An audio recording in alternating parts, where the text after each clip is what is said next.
وعشان الحلو يستاهل الحلو اللي زيه، وعد مني بعد الفيديو ده هتعملي اجمل واطعم صينيه بقلاوه ممكن تعمليها في حياتك. حاجه كده ناعمه ومزبده ومرمله وطريه جدا كده وجوسي من جوه، ومن فوق فيها سنه قرمشه كده بسيطه. طعمها بصوا بيدوب في البق كده دوبان. انت مش هتحسي بنفسك غير وانت حته بتجر حته لغايه ما الصينيه تتنسف تماما. حاجه كده من اجمل واطعم الصواني اللي ممكن تعملوها في حياتكم. قبل ما نبتدي وصفتنا يا ريت بس تفرحوني بلايك وشير للفيديو، لانه بجد يستاهل كل تقدير. انا عايزه يوصل لكل الناس.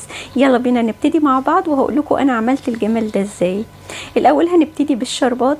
انا هستخدم 1.5 كوبايه من السكر، والتحليه دي كانت مناسبه جدا جدا. وكمان ضفت ليهم 2 كوبايتين ميه. انا في الاول ضفت 2.5 كوباية الا ربع، لكن رجعت ضفت ربع كوبايه ميه.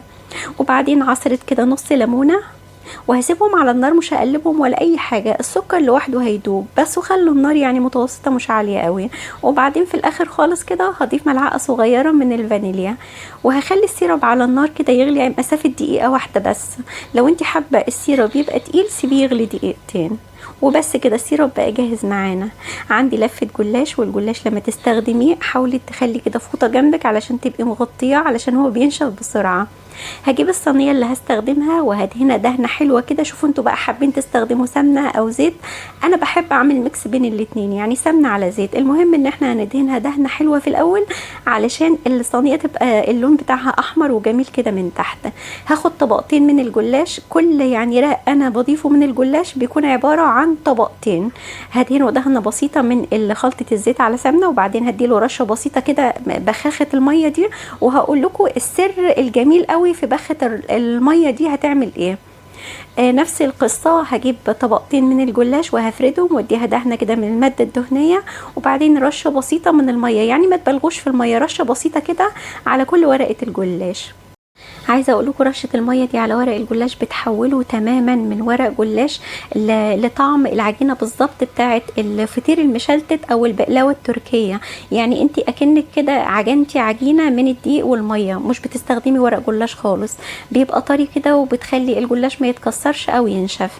بعد ما هنضيف نص طبقات الجلاش هنعمل الحشوه. انا يعني جبت شويه فول سوداني وضربتهم كده في الكبه زي ما انتم شايفين، مع 3 ملاعق من جوز الهند. لما بنضربهم مع بعض كده بيدوا لبعض ريحه معينه كده هما الاتنين مع بعض. لما تعملوا الحركه دي تعرفوا انا بتكلم عن ايه. يعني حتى لو انت ما بتحبيش الفول السوداني او جوز الهند هتحبيه جدا جدا.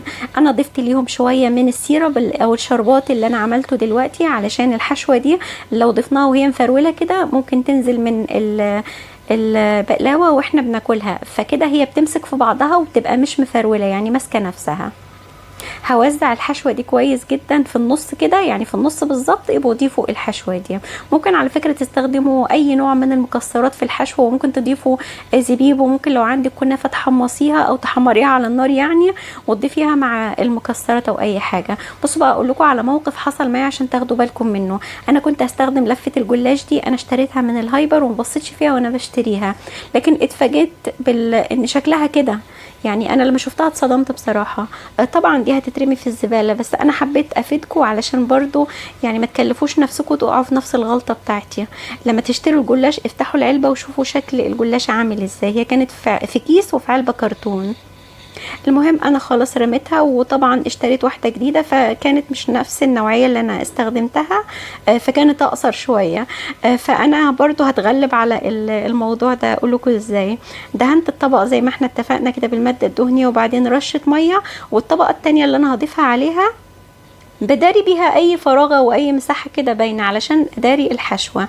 كل طبق احنا بنضيفها من الجلاش بتبقى دبل، يعني ورقتين جلاش.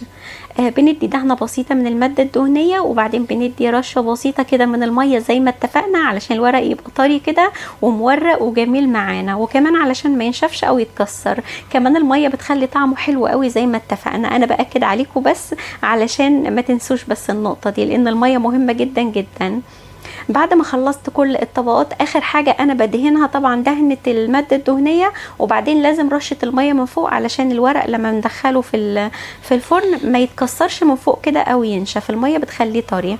وبعدين هقطع الجلاش زي ما انتم شايفين كده. الاول هقطعه بالعرض كده، وبعدين هرجع اقطعه بالطول. انا لفيت الصينيه، جبت اللي كانت قدامي دي جبتها ورا يعني، فاهمين انتوا؟ علشان الصينيه ما كانتش طايله الشويه اللي كانوا قدامي، عشان بس تتقطع كلها كده بالتساوي.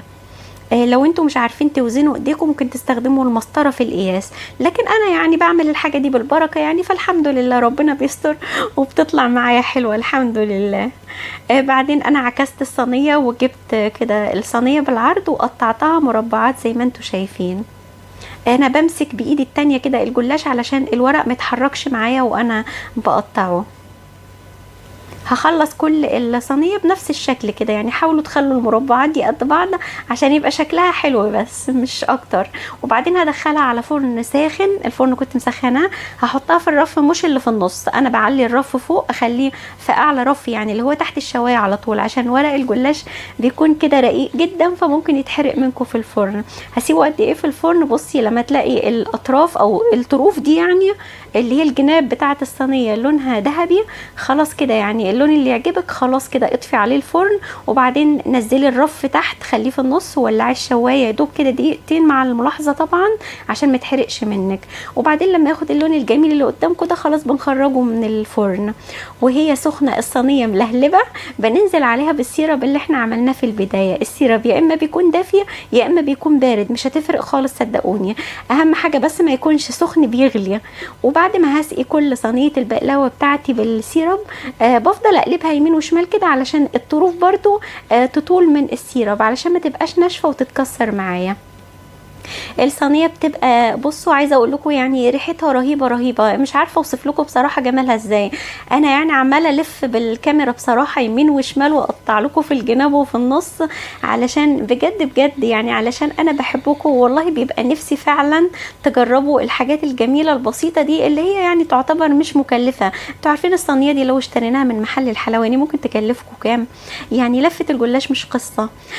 انا ما غطيتش الصينيه ولا حاجه، وما تقلقوش مش هتنشف ولا اي حاجه، هتبقى زي الفل، جوسي جدا ومرمله كده وحاجه رهيبه من جوه، طريه جدا جدا، ومن فوق بتبقى فيها سنه قرمشه بسيطه برضو، ما هياش مقرمشه قوي يعني. بصوا شكلها عامل ازاي، رهيبة رهيبة رهيبة.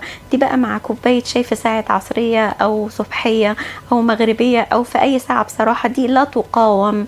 انتوا مش هتحسوا بنفسكم غير وانتوا فعلا بتجروا حتة ورا حتة لغاية ما الصينية هتتنسف. هي دي الصينية اللي بتنادي علينا واحنا مش دريانين. الصينية دي تحفة تحفة يعني، حاجة كده من الاخر، احلى تحلية كلنا بنموت فيها. وعلشان كده انا استخدمت صينيه كبيره مقاس 30 في 30، والصينيه دي بتحتاج لفتين من الجلاش. لو هتستخدمي لفه واحده بس من الجلاش استخدمي صينيه يكون مقاسها اصغر من كده. لو انتوا شايفين ان الوصفه فعلا تستحق التقدير وعجبتكم اعملوا لايك وشير للفيديو، علشان انا بحبكم جدا جدا وبفرح بتفاعلكم الجميل لانه بيشجعني ويدعمني علشان نكمل مع بعض في وصفاتنا الجميله. بشكركم من كل قلبي على متابعتكم، وبكره باذن الله نتقابل تاني مع وصفه جديده.